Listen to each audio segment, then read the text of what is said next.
Ciao ragazzi, io sono Riccardo, bentornati nel mio canale YouTube. Oggi vi farò conoscere un'altra mini saldatrice della Hitbox modello Arc 200D Mini. Questa è una saldatrice che intanto funziona sia con MMA che con TIG. Ha un display molto ricco con diverse informazioni e diversi consigli sull'utilizzo. Pensavo fosse una piccola saldatrice di quelle economiche, ovviamente non costa tantissimo, costa 100 euro, che è un prezzo adeguato per il prodotto. Ho guardato su Amazon, ho guardato le recensioni, ho 165 recensioni, mi pare comunque più di 160, praticamente quasi tutte positive, quindi dico ma allora è un prodotto valido, allora accetto di farla vedere nel mio canale. Vi ho fatto vedere anche saldatrici economiche, così diciamo andanti, per fare poche saldature ogni tanto, e vanno bene per chi vuole utilizzarle molto raramente, come ho detto più di una volta, per fare qualche punto di saldatura. Questa invece sembra valida, sembra una di quelle saldatrici piccole, compatte, studiate bene, nate per dare la possibilità di saldare per hobby, ovviamente non tutto il giorno, e ottenere dei buoni risultati. Quindi, come ancora non l'ho provata, la scoprirò insieme a voi e vi farò vedere tutte le sue caratteristiche. Vi lascerò anche il link nel primo commento nella descrizione, così eventualmente se vi piace potete acquistarla, e spero di associare questo link ad un codice di sconto. Quindi guardiamo questa piccola saldatrice che dichiara di arrivare a 200 A,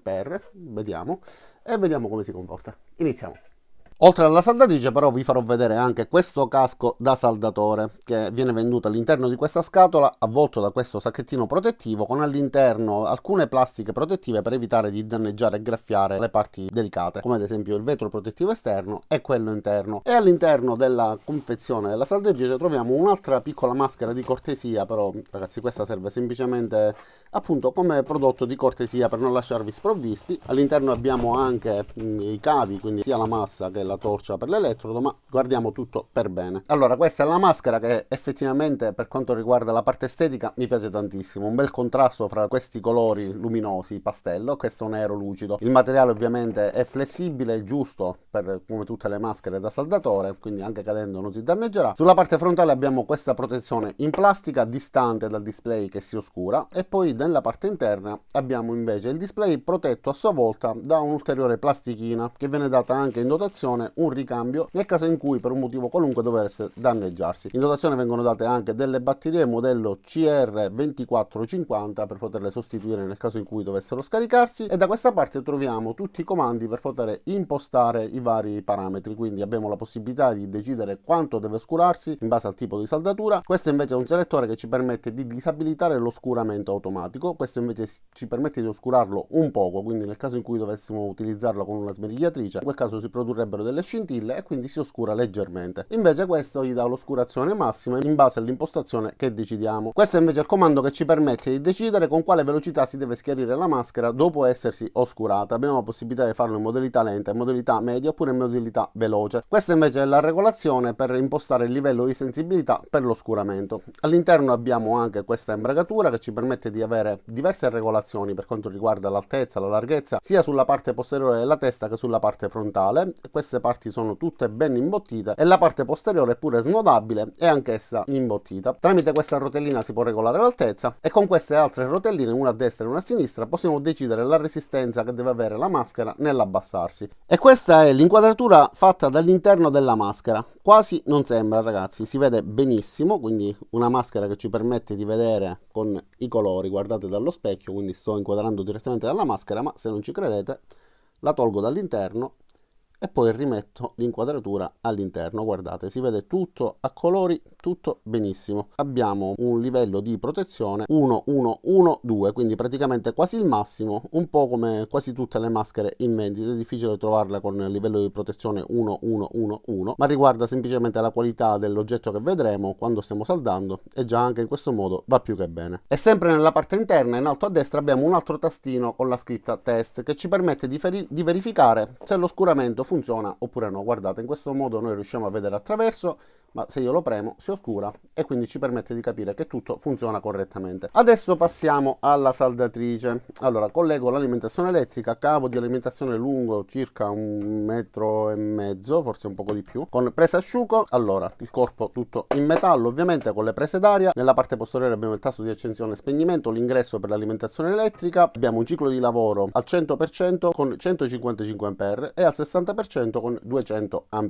che non sapremo mai se sono dichiarati correttamente correttamente o meno, e può lavorare anche a TIG, quindi molto versatile anche dal punto di vista dell'utilizzo. Nella parte frontale abbiamo i due connettori per poter collegare la massa alla torcia portaelettrodo, positivo quello rosso, negativo ovviamente quello nero, e questa è la rotellina per la regolazione degli ampere che si muove a scatti, quindi ci permette di regolare con molta precisione gli ampere anche quando indossiamo i guanti, e anche uno scatto che ci permette di dare delle impostazioni. Poi abbiamo anche questi forellini per poter mettere eventualmente, se si vuole, anche queste cinghie e portarla a tracolla. Ovviamente anche una pinza di massa che non è il massimo, però il cavo comunque almeno ha una buona sezione, e anche per la pinza portaelettrodo abbiamo la stessa sezione di cavo e una molla che dà una buona forza, quindi dovrebbe trattenere bene l'elettrodo, ma a questo punto non rimane che accenderla e guardare il display, sperando che la ventola non dia fastidio.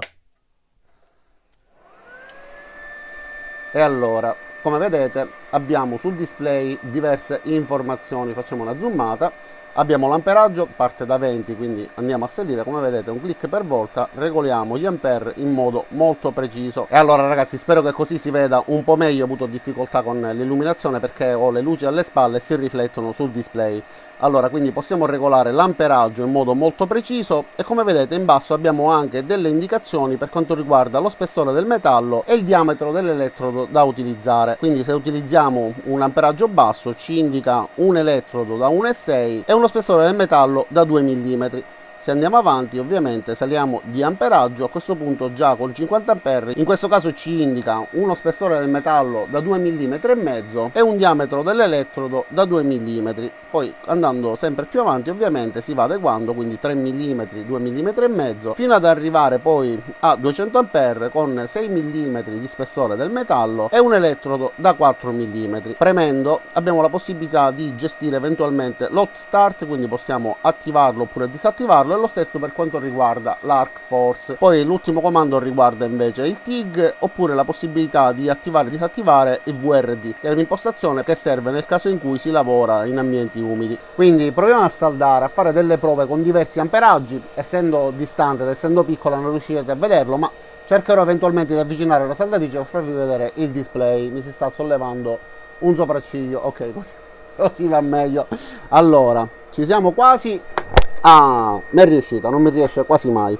Allora, saldatrice la impostiamo a un amperaggio corretto per poter fare un cordone di saldatura, ma per ora perché abbassarlo? Alziamo la maschera, almeno ci vedo. E allora ragazzi, non sto qua a farvi perdere tempo, ho fatto delle prove con 50 ampere e non mi sono trovato proprio benissimo, quindi adesso l'ho impostata a 70 ampere. Ho aumentato l'Arc Force di un pochino, 2-3 punti, e lo stesso per quanto riguarda l'Hot Start.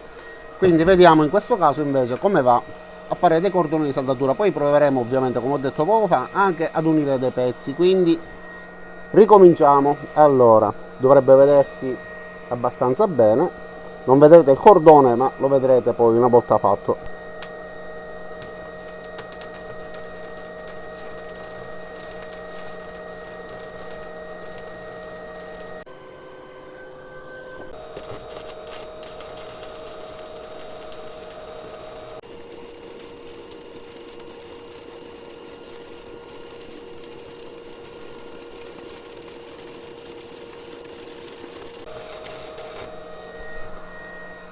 Allora ragazzi, ho capito qual è il problema.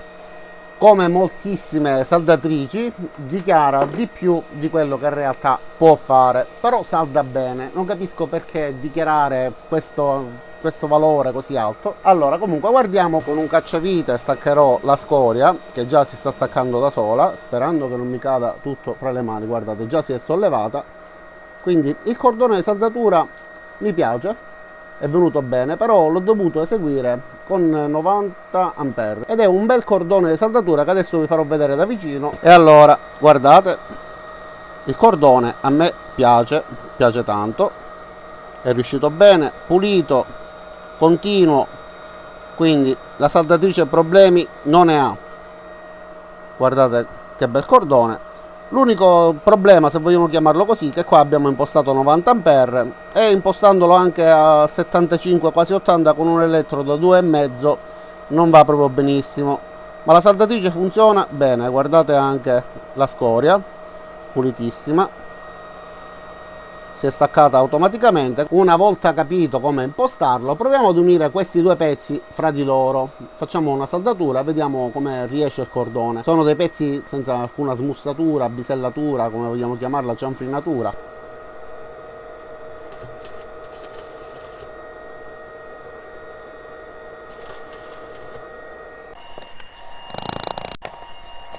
Ovviamente con i due punti si è unita, ci mancherebbe altro.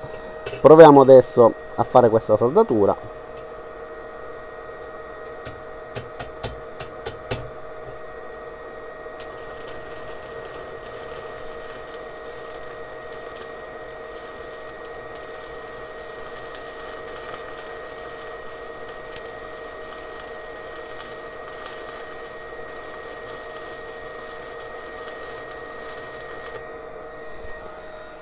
Ok.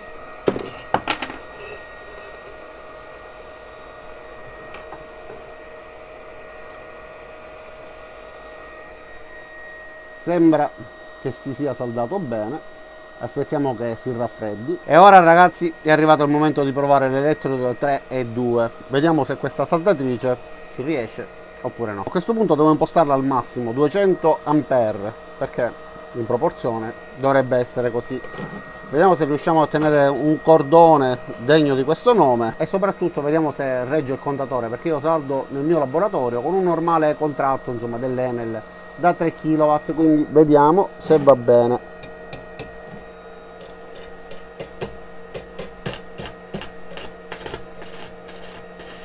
Ok, l'elettrodo è più grande della saldatrice, proviamo a farne uno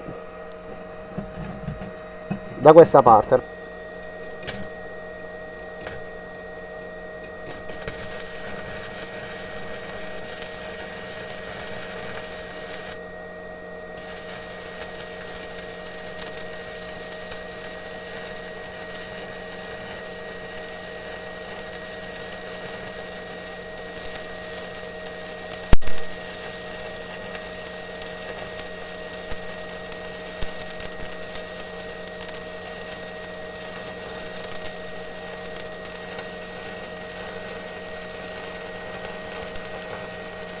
Sta reggendo senza problemi, vediamo fino a quanto resiste.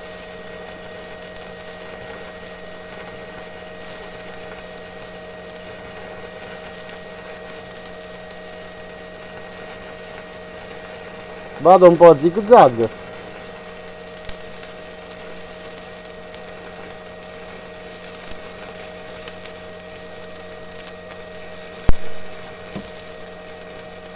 Ho sentito uno strano rumore, non so da dove proveniva. Sì, il pezzo che si inarca leggermente, quindi ragazzi 3,2 200 ampere dichiarati, una nube tossica assurda, quindi l'aspiratore è messo in basso, non riesce a reggere, però voglio farvi vedere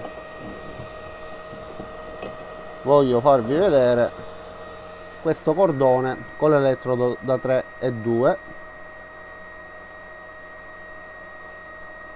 Ragazzi, cambiamo inquadratura che è meglio, dai, andiamo direttamente alle conclusioni e osserviamo quello che ho ottenuto. E allora ragazzi, guardate, questo è l'elettrodo da 3 e 2, quindi il cordone che ho appena fatto.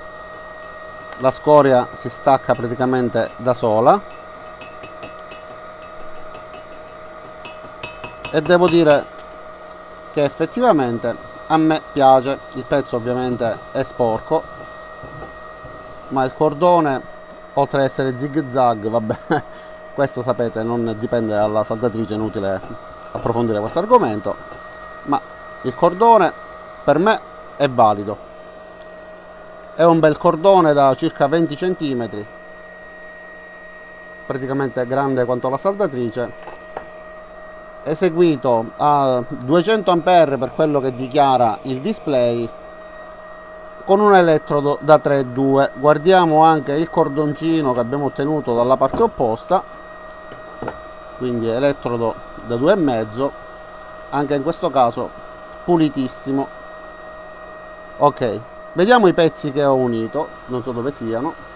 qua dietro, e questo invece è il cordone che ho eseguito per unire questi due pezzi fra di loro, sempre con un elettrodo da 2,5 mm, stessa impostazione utilizzate su questo pezzo, e questo è il risultato. Non è un bel cordone da vedere, mi sa che devo allenarmi un poco perché questa cosa mi piace troppo, ma non la faccio ancora bene.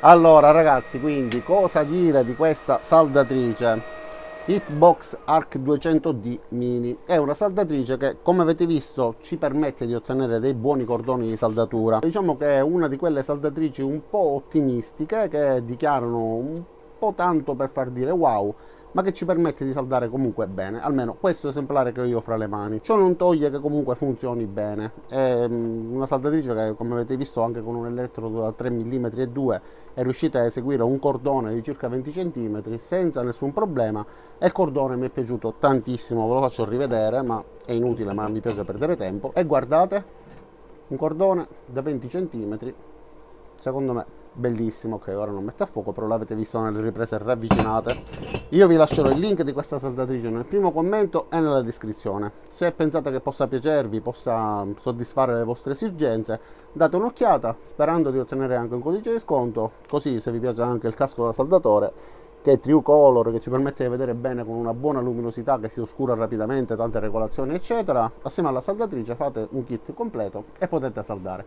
Detto questo, non mi rimane che ringraziarvi di aver visto questo video fino in fondo. Vi invito ad iscrivervi al mio canale, mettere mi piace qua giù cliccando sul pollice in su, cliccate sulla campanella per attivare le notifiche, e ci vediamo a tutti i miei prossimi caricamenti. Ciao da Riccardo e a presto.